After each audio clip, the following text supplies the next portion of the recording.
Get ready to find your recipe for a successful real estate lifestyle from America's top expert here at Greenlight REI with your host, Lance Edwards. Well, hi, everyone. It's Lance Edwards, and welcome to this session of Greenlight REI, where we teach you the recipe for the successful real estate lifestyle. And we got a gentleman with us today that I've known for a number of years, back when I was just getting started out, I think perhaps for him as well. And he's got a very, very unique niche, plus he's doing a lot of cool stuff, and his niche happens to be land. His name is Mr. Jack Bosch, and I'm going to let him introduce himself in a moment, but I'll tell you this. He's done over 3,000 land transactions. I don't know if there's that many parcels around, but 3,000 land transactions is the absolute authority when it comes to land and all aspects of real estate. So, Jack, let me welcome you to Greenlight REI. Thank you very much, Lance. I'm excited to be here. Well, it's great to have you here. We haven't talked in a while. And, let's start off, Jack. You've got a really interesting background. For everyone's benefit, tell them your background. How did you get started in real estate? Particularly, how did you get started with land? Wonderful. Yes. So I'll be happy to do that. And yes, I remember those days when we were both getting started in the training part of the business. And we got to know each other there at the seminar, like literally 10 years ago, and it was a lot of fun there, learning. And now look at we have touched a lot of lives with what we teach people. So it's very excited to reconnect here. So as you can tell from my accent, I'm originally not from here. I'm from Germany originally. My wife is from Honduras, Central America.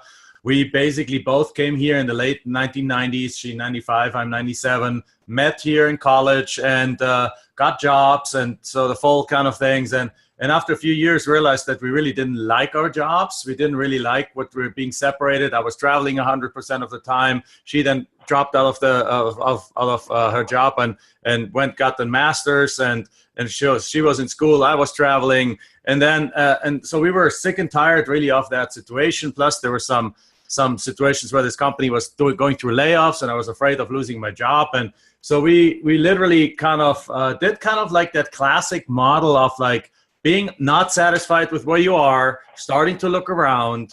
And we came across real estate after a lot of searches. And even within real estate, we dabbled around with all kinds of different techniques and methods, and realized that in the housing world, there's a lot of competition, realized that we didn't have the confidence or knowledge or capabilities to go into anything complicated, because we were just, or complex, not complicated, but complex. We were just like freaking out because neither my wife nor I have a background in real estate. Neither she nor I knew anything about real estate, didn't even know the language of real estate, the terminology of real estate, the cost of repairs. I mean, we hadn't been here growing up when a handyman comes and fixes something and charges $100, $200. We had no experience whatsoever. Does a bathroom repair cost $1,000 or $17,000? No idea, right? So one day though, we stumbled upon a concept that there's people that don't want their properties anymore, and they stop paying property taxes. So the tax lien tax deed concept. And even that, we kind of couldn't really get to work, or we went to auctions, and we realized there's some problems with it, or not problems, but there's like, you have to wait a long time, or there's a lot of competition. So we decided one day, hey, if these people don't like their properties anymore, why don't we just send them a letter? Or if we could figure out who the people are that don't want their properties anymore, how about we just send them a direct mail piece? And we did that, and to our surprise, all landowners called us back. Like almost no homeowners called us back, but all landowners called us back, and like in huge quantities, like 10% response rates on our letters. And so we bought our first piece of land for $400. We figured that we can't really risk much because it was worth like $8,000 to $10,000. We were like, $400, let's just offer it, see if it takes it. It did, and we sold it to the neighbor literally the next day for $4,000. And we were off to the races. And since then, we actually had done, by now it's not 3, it's 4,000 deals that we have done. 4,000. 4,000 deals in that arena. And our life has completely changed. We now go travel around the world 3 months of the year and just have a blast. So, all right, a lot of questions there, Jack. So, I'm sure. So, you open with land, besides flipping, are there other ways you make money with land, or is it primarily a buy and flip type strategy? Right. So now what we say now is land flipping is real estate without houses.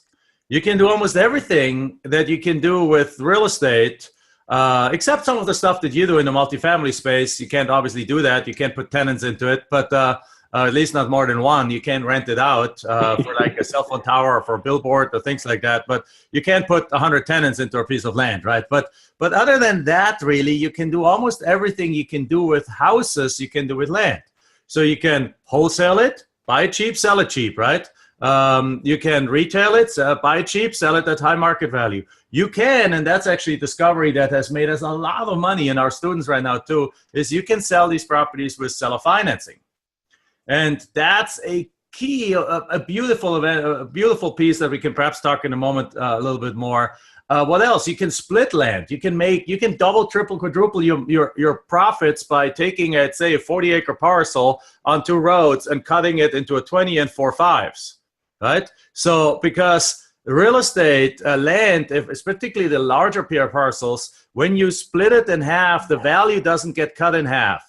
Like a 20-acre, we can sell a 20-acre for almost as much as a 40-acre, right? And so if we split it in half, we sell the 20 for almost as much as the 40, but now we have 5 other left that we can now sell with seller financing. So in one scenario, instead of making a $13,000 profit, we ended up making a $42,000 profit just by splitting them. And splitting in many states is very simple if you do it, if you follow the rules, and if you don't build a subdivision, but you just split it a certain amount of times.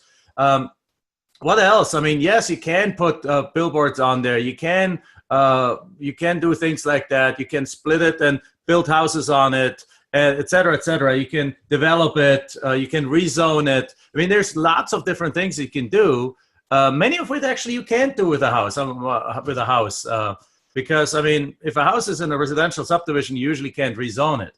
But if you have a piece of land somewhere in a major road, you can change it from commercial to industrial, or from C1 to C2, or from this use to that use. And so there's lots and lots of different ways. Having said that, our 90% of our deals is just flip, flip, flip, flip, flip, or seller financing. And we love the seller financing, because when you buy properties as we do, with our method, we buy them at literally 5 to 25 cents on a dollar. So because we're dealing with people who don't want them, so the discounts are way higher, or actually way steeper than they are in the housing world. So if you buy a $10,000 piece of land for $400, could you sell it for $7,000 with a $1,000 down payment and monthly payments of $400 for a couple of years? All day long, right? And so you get your money back when you sell the property. And so it's a beautiful model that really works with almost no cash out of pocket. Well, I'm a big seller finance guy as well. I love it. So the idea of selling land on seller finance, get your residual income through that way as well. So when you're buying the land, Jack, are you buying, cash, or are you buying it on owner financing as well and selling it on seller financing? How are you getting into these deals? So our bread and butter deal, I mean, there's always exceptions to the rule, but our bread and butter deal, the deal that the 80% of what we do is we have become really good at figuring out who are the people and what are the kind of properties, what is the price range, who are the kind of people that don't want their properties anymore. Often these are properties that have been owned for the family for 30, 40 years. Right? They have been inherited by the parents and the kids really don't want them. And et cetera, et cetera. So there's many reasons why people just want to get rid of these properties. And plus land, that's the big criticism of land that people have, that don't go into land, they say, because land doesn't cash flow. Well, that is true if you hold on to land. But we don't hold on to land, we flip it. But the people we buy from, they have held on for that land for like ever, and they don't want this piece anymore, and they don't want to pay property taxes anymore. So first of all, we're going after 80% of our deals are the flip deals where we go find the people who don't want them anymore, and then we make a cash offer for literally anywhere from 5 to 25 cents on the dollar. Obviously, not everyone will accept it. So for those that don't accept, we can go back and we can go and perhaps do something creative, like a seller financing offer at a higher price, but only if we know the area very well already. So if I already flipped 10 properties in the market, where now I can get $30,000 for a piece of land any day and have a line of buyers lined up. And I find a seller who's willing to sell it to me for $20,000. Yeah, I could do a contract with them or sell a financing contract and go flip it right away or so. But the easier way is really to do a double closing. Most of our students actually don't even buy the properties anymore. They literally just put it under contract with like a 120 to 180 day close of escrow. Because again, you're dealing with people. That sounds long, but you're dealing with, we don't have to promise a 7-day close like a lot of the house flippers do. Because we're dealing in an almost no competition environment. There's nobody else, very few people other than us and our students doing that. We can go and put half a year close of escrow in there. Now we have half a year to market that property. And then when we find a buyer, we just do an assignment or do a double closing. And the only reason that we might buy it is if we do a seller financing deal. So if a deal costs $10,000 and we sell it for $50,000 and we only get $8,000 down, yeah, we might have to come out with $2,000 out of pocket right now, but then get a $600 a month payment that in 3 months we have our money back. Got it. All right. So you talk about finding the deals in a moment. A moment you mentioned direct mail. So what are your primary ways of finding these land deals, Jack? The most scalable way is direct mail. I mean, have we had deals and have we had people that found an occasional deal like on Craigslist or even on Zillow? You go out there, see if a deal is on the market for 365 days and the price has been dropped 5 times. You go make them a direct low offer. They'll probably accept it too. But the most scalable way is that we go to the county, or nowadays there's data services that you can go to the county or to the data service, and we ask for a list of all their land under a certain price range and a few extra criteria that we ask for. And these data services, they can give it, some of them give it to you for as cheap as 2-3 cents a record. From the county, there's one county in the United States, in California, that you pay a few $100s and you get something like 80,000 records. And I mean, you can slice and dice that data whichever way you want afterwards. But the other beauty of it, and then we send out direct mail, but the beauty of it is that with this method, because we're dealing with land where the owners have been paying property taxes, many of them are like grudgingly paying it every year. They don't want these things anymore. They have inherited it. They had life plans changed. They don't have an immediate use for it. They respond in high numbers, and as a result, we don't have to send a lot of letters out. Our average student right now gets a deal for every 300 to 500 letters they send out. And in the housing world, you have to send anywhere from 6,000 to 10,000 to get a deal. Yeah, and our profit margins are the same. We make the same $10,000, $20,000, $30,000 checks than the housing people do, just with a tenth of the effort, really. So, all right. Well, I'm a huge direct mail advocate myself, and I bet what you find when you're sending these direct mail letters, the property's not listed for sale. They were probably thinking about selling it, right? So there's no competition when you're talking to these owners, correct? Yeah, they're not listed for sale. Occasionally they are listed for sale, but the realtor has done a really crappy job listing it. Because realtors, here's the thing to understand about that space. Realtors don't usually specialize on land. So a realtor takes on a land deal as kind of like, oh yeah, I'll do you a favor, I'll take on the land deal. And then they'll go get an aerial picture or like a Google Maps picture, and they put 2 lines on the listing, and that's how they've listed out there. I mean, it's so horrible listings and unattractive that no wonder this doesn't sell. But that actually helps us. Because if this listing is 6 months listing and it's 5 months old when we sent the letter out, that owner is going to be like, hey, 5 months, nothing has happened. Hey, offer me something. Oh, you can have it, right? Because it has made the perception in the seller's mind that the property is really not worth much. Nothing could be further from the truth. It's that the listing is really crappy, right? Another thing, but the majority is non-listed, never have been listed, in the family for 20 years. They live in California, the property's in Florida, they wanted to move there, but they changed their plans once the grandchildren were born. And they're like, nah, yeah, you can have it. It's too much hassle to deal with. It's like the garage sale mentality. It's something that didn't cost them that much. 30 years ago, but it hurts them to keep paying those annual property taxes. Perfect. So, all right. So you're moving these properties a lot faster than these realtors could, the ones that are listed. So what can you share? What's a way to move a piece of land quickly? How do you find a good land buyer, Jack?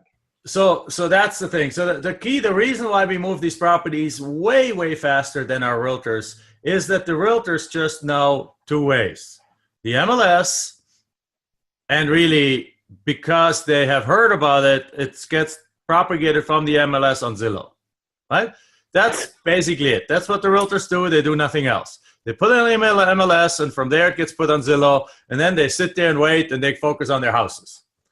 Well, what we do is we also go on Zillow. We put it on Zillow, but first of all, we actually get some aerial pictures, Google Street View. We don't even have to go to look at the properties. Over the last 10 years, the last time I personally went to one of the properties that I bought or sold was 10 years ago.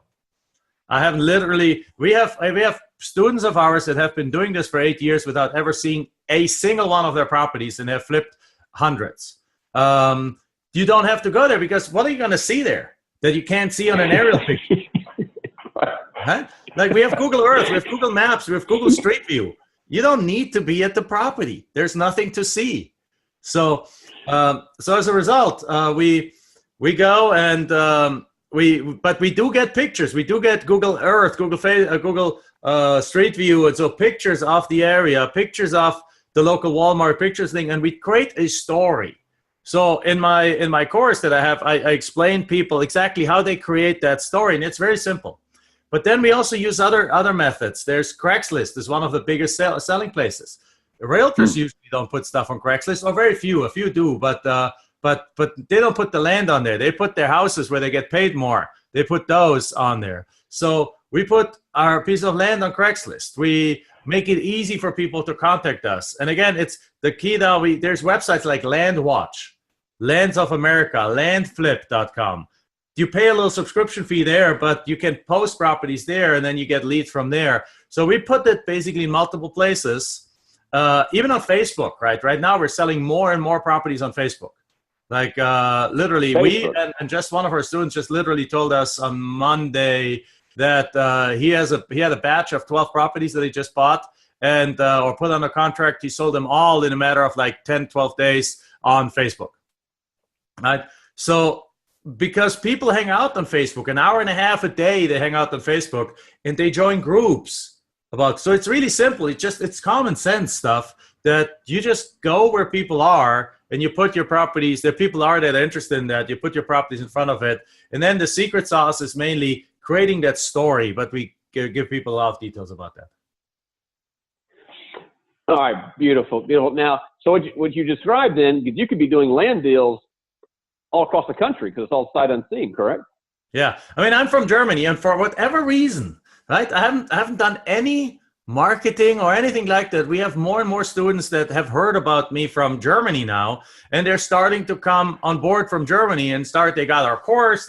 And we have more and more success stories from Germany now. There's like literally several dozen right now students in Germany doing this from Germany in the United States. We have a guy in and we have guys in Canada. We have one of our students, they travel around the US on their RV, and they do deals out of their RV. So yes, so the answer is you can be anywhere, because land can't be really destroyed, right? I mean, you don't have to make sure that you lock the door on the land, right? That's what they're gonna do there. The worst thing is they can dump some stuff there and you can have it removed, or usually we don't even do it. We have somebody, the next buyer removes it, but nobody does that anyway. That's never really happens.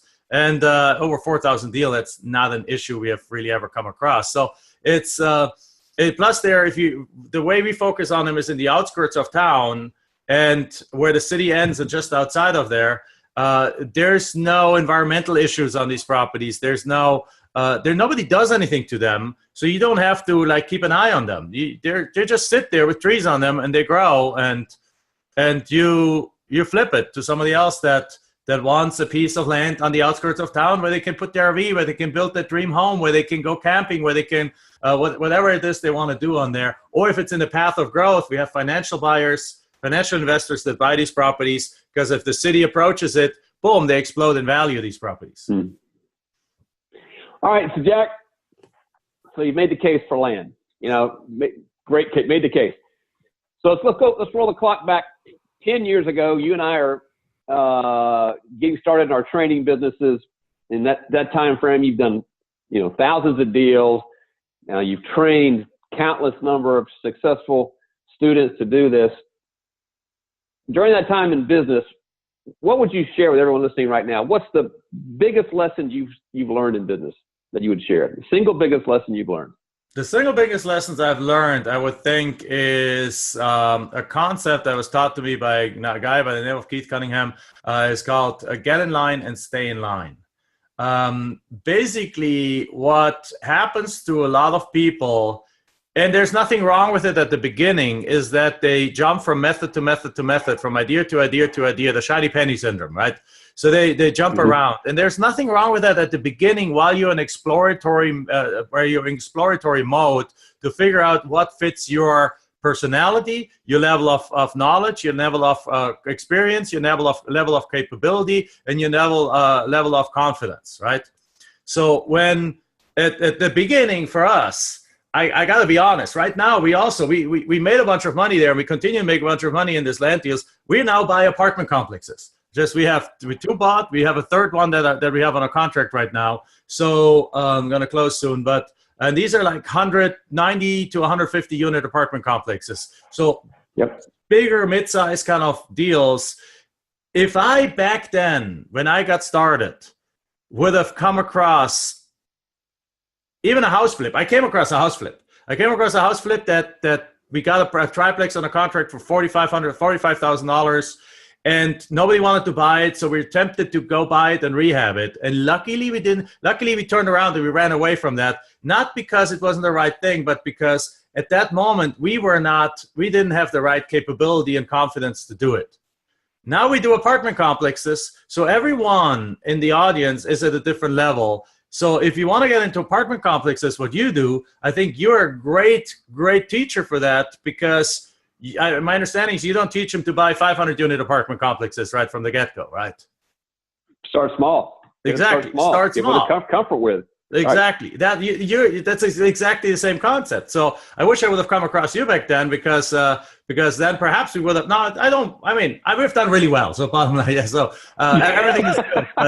But the bottom line is, you gotta look around at the beginning, look at different things.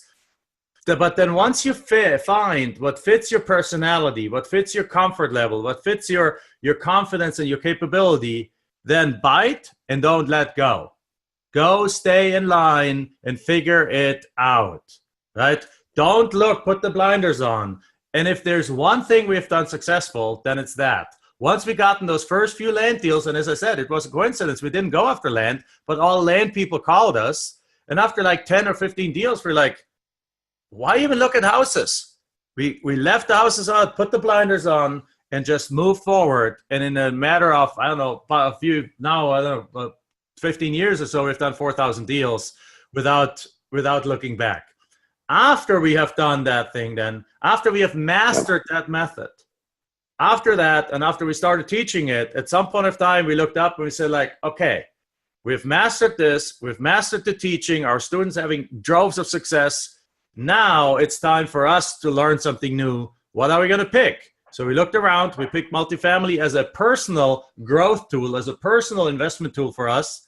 And now we're using the money, moving the money that we're making over here in what we call forever cash. Like in 2013, I wrote a book called Forever Cash that talks about our financial philosophy of like one-time cash, temporary cash, and forever cash. So most people work for what we call one-time cash, which is you work once and you get paid once, right? Better than that is temporary cash. So a flip is one-time cash. We've done 4,000 flips. If we stop flipping, income stops, right? So after a while, we realized seller financing on these lands, particularly if such that you get your money back when you sell the property, it brings us cash flow. So that's temporary cash. But even these loans get paid off over time. So we realized, okay, if you ever want to really, truly retire for life, then we need to move this cash now into a third category, which we call forever cash. but we did it in phases, right? You focus on one thing. Flips helped us get out of debt, helped us build cash reserves, helped us make some other investments. Cash flow helped us sail through kind of the ups and downs of the market, right? And now this one sets us up for life for thing. We have over 50 rental houses free and clear. We have commercial property. We have apartment complexes now. We put our money over there, but it happened in stages. And every stage we put the blinders on until we master it. So this is great, Jack. The key word you said there was focus. You focus.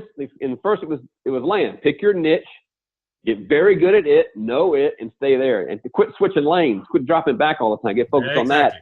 And then you transition into other cash flowing vehicles from there. I think it's exactly keep your right. blinders on. Right, and then you learn business building. You build a business. You put a team in place. We have a team in place for land flips. We have a team in place for the educational business and seminar and coaching business. And now we're building a team on the apartment complex side and mastering that. And we have a team in place for all our rental houses that manages that. So as a result, even though we do all those things, we took our daughter out of school last year for half a year, and we traveled 3 months around the world. And right now in the summer, we were gone pretty much the entire summer. We were gone. We were traveled a good 6 out of the 8-week summer break. And every break that we have, we go travel somewhere. We just love travel. Like, I'm not much of a car guy. Like, I don't have a desire to get like this whatever fancy something several $100,000 car, but which are nice. But we spend our money on travel. We love traveling around the world. Just in the last year, we've been to Thailand, Hong Kong, China, Japan, Egypt, Italy, France, Germany, obviously, Switzerland, you name it. There's a few, Argentina. We love that. That is what we love doing with our 11-year-old daughter. I love that. So go back in time to, I think you said it was 95 or 97. You and your wife met each other or just getting married. Did you imagine this lifestyle for yourself back at that time frame? No way. No, I literally thought to myself, I was driven. There's a saying that says people do something out of two reasons. One of two reasons, either out of fear or either to get away from something or to go towards something. I definitely started this business to get away from something. Well, when I say everything I've done together with my wife. She's a 50% partner. She's a lot of the processes and things that we have been generated by her. So we're attached at the hip and we work together, and it works very well for us. And so she deserves 100% of the credit for this too. Just want to mention her. So when I say when we created this business, we did it 100% out of the desperation of being in a job that we did not like and in a situation that we did not like. Our goal was not to become millionaires. Our goal was to get away from a situation that was painful for us. And we realized that, and we actually did what I called stacking. So we took that reason and we stacked another reason on it and another reason. So we mentally in our mind made the situation almost worse than what it was in order for it to have more emotional power to drive us and to keep us going when we were tired from work, but we would still get up. I would work until 11 p.m. in this job, and I would go into my hotel room because I was traveling. I would still until 1 o'clock at night. I would study, or I would get lists, or I would prepare offers, or I would do things just to keep going because my desire was so strong to get away from that situation. Right? Yeah. Now, once you're free from that situation, your entire motivation changes. Now you realize, oh my God, do you see the potential of everything? And now you go towards something. Now we realize that in 10 months, we were able to pay off our student debt, pay off our cars, pay off our credit cards, build up 1 year's worth of living expenses, all with this method in just 10 months. And then we quit our jobs because I had the green card at that time and everything. We were able to then quit. At that point, we're like, oh my God, what if we put the pedal to the metal together here, even hire a couple of people and make this big? this could become a multi-million-dollar business. But up till that point, that wasn't the outlook. The outlook was just to get away from that, be able to control my own time, make a little money, and be able to be with my wife. Amen. So let me say this. So you've been training a lot of people. So you found the strategy. You broke out. You're living this lifestyle. You didn't even imagine that. Matter of fact, that wasn't even the objective starting off. But you're enjoying it. You're doing it. There's a lot of people that are trying to get started. They can't seem to break out. So Jack, for all your decade here or more of training, what do you think is different about what you did versus the others? Is it because you're smarter than everybody else? What is it that you think differentiated your success? I think the biggest difference is what I said earlier, is that you got to look at what is it that you can we overestimate what we can do in a year and we underestimate what we can do in 5, right? But we also overestimate what we can do with the schedule that we have, right? So first of all, you got to make a decision. You got to build up those things. So I'm not smarter. I just looked for something that I could do given the situation I was in. Mm-hmm. You know what I mean by that? So basically, I was in a situation where I had to travel 100%. I left Monday mornings at 6 a.m. with an airplane somewhere, worked at a technology company, even though I'm not a technology guy. So I was like in their business department I've always felt like I wasn't really fitting in there, which made it harder. And then I had to learn these technologies that I knew nothing about. And it added to my kind of anguish there. But I had to leave at 6 p.m. I had to work in teams and meetings and things all day long. And so I needed something like a rehab would have not been the right thing for me. Because I didn't know, first of all, about the cost, and I wasn't there to oversee it. So rehab was out the picture. Multifamily, I didn't even dare to go at that moment because it was just like not in my field of potentially looking at. But land, I could grab my brain around. I could figure out to buy something for $400 and sell it for $4,000. The next deal I bought for $500, and we bought for $500 and sold for $9,500. Right, and I bought properties for $1,800 and sold for $86,000. Right, I bought a property in Florida for $323. Never even been to that county. Sold it for $35,000 10 days later online. Right, so without ever having seen it, I can wrap my brain around something like that because number one, I don't have to do much research. Number two, so it was a simplification. Right, at that point, I needed that simplification because I had no clue about the other things. And because of that, I found my match. Land fit my knowledge and my situation like a glove at that time. And because of that, I was able to do it. If I would have picked rehabs, I would have failed. I would have lost my shirt. And I would today not be in real estate anymore. That's very interesting. Well, the other part, what you also did, you put in the work. I heard you say you stayed up, you worked the late hours, you made the sacrifices, you did whatever it took to pursue that. That is true. That is true. But even that, I set up the odds in favor of us, right? Unknowingly, really unknowingly back then, by just picking something that we stumbled into, and we picked up something that was like, oh, given our schedule, given our thing, this is something we can do. And then finding the time for it wasn't that hard anymore because there's also less steps involved. We don't have to get an appraiser out there. We don't have to get a contractor out there. We have to remedy mold. We don't have to get a plumber out there. We don't have to get a roofer out there. We don't have to get any of these things. We don't have to apply for a loan. We buy something for $500. So it strips off all the things. All of a sudden you need less time, and I didn't have much time. So it helped with those things. But then yes, ultimately, you got to make the reason why you want to accomplish such a big piece of what you want to do that it propels you forward through any kind of hurdles and tired days and days where you're down and roadblocks and things like that might come across you. And that, yes, we did that. And that came just because we were kind of like desperate. We hated it. And the prospect of having to be in that industry for the rest of my life was like, no, I was just not, that's not my industry. That's not what I want to do ever again.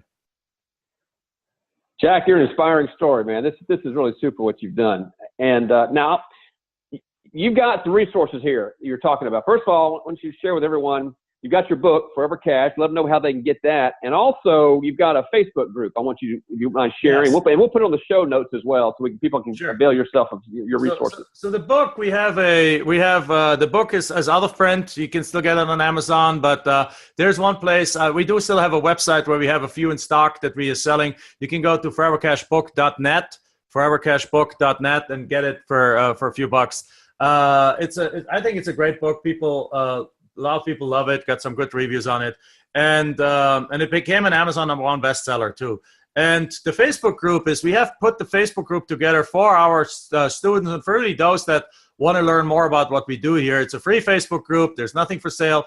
You can go to Facebook and search for the group Forever Cash Real Estate Club or Forever Cash. We're just right now changing the name, so it's gonna have it used to be called different, but we're changing it back to the Forever Cash. So look for Forever Cash Real Estate, and you'll find it. That's the group that you request to join. We'll just ask you to, if you have any real estate experience and if you're committed to not using it for spam, because it's not a selling group. It's a true group where we help each other. A lot of our successful students are in there, and they're helping each other get more deals done, joint venturing on deals. So it's a truly magnificent closed Facebook group, but you can come in if you just go and apply a request to join it, where there's literally, there's success stories being posted there almost every single day. Right, it's absolutely fantastic, phenomenal, and it's a great motivational resource. This group has helped literally, I would say, hundreds of students to their first deal, because when they see others do deals on a daily basis, it helps every day. If you have a down day, you go into the group, you see, oh my God, these guys have done deals. They've made another 15,000. They made another 59,000. They made another 3,500, whatever it is. Okay, let me go back at it, and you go to those hurdles, and it's created wonders really for our success, for the success of our students. All right, so everyone, we got two, and we'll get you links on the show notes as well. But we got the Forever Cash book, so definitely check that out, and then the Forever Cash Club on Facebook. We'll get the links on that. Make sure you get that straight on the show notes. Jack, this has been fantastic, man. I really thank you for your time today, for sharing your wisdom with regards to land, but more importantly, I would say sharing your belief systems and what you discovered along the way. I think this is really, very helpful for a lot of people. So thank you so much, Jack. You're very welcome. The passion right now, again, we always have to find a why. So the reason why we teach this now is we're on a mission to create 1,000 millionaires. That's our mission out there. We're screaming it from the rooftops, and we want to change 1,000 families' life to the tune of $1 million, and just what that can generate out there. So we basically went from looking just to get out of debt and get out of a job, to building something big, and now it's to change, to make an impact on the world out there to the tune of 1,000 millionaires. So that's probably where the passion comes from. It obviously shows. It obviously shows, Jack. So everyone, now check out the show notes. Go to greenlightreinvesting.com, greenlightreinvesting.com. We'll have the show notes posted for here. We'll have the links to Jack's resources. Jack's a man you want to be close to. You can see he's just doing great stuff, and he's one of the really good guys. So, Jack, thank you so much. And for everyone, thank you for joining us here on Greenlight REI. Take care, everyone. Thank you very much for having me. Take care. Bye-bye.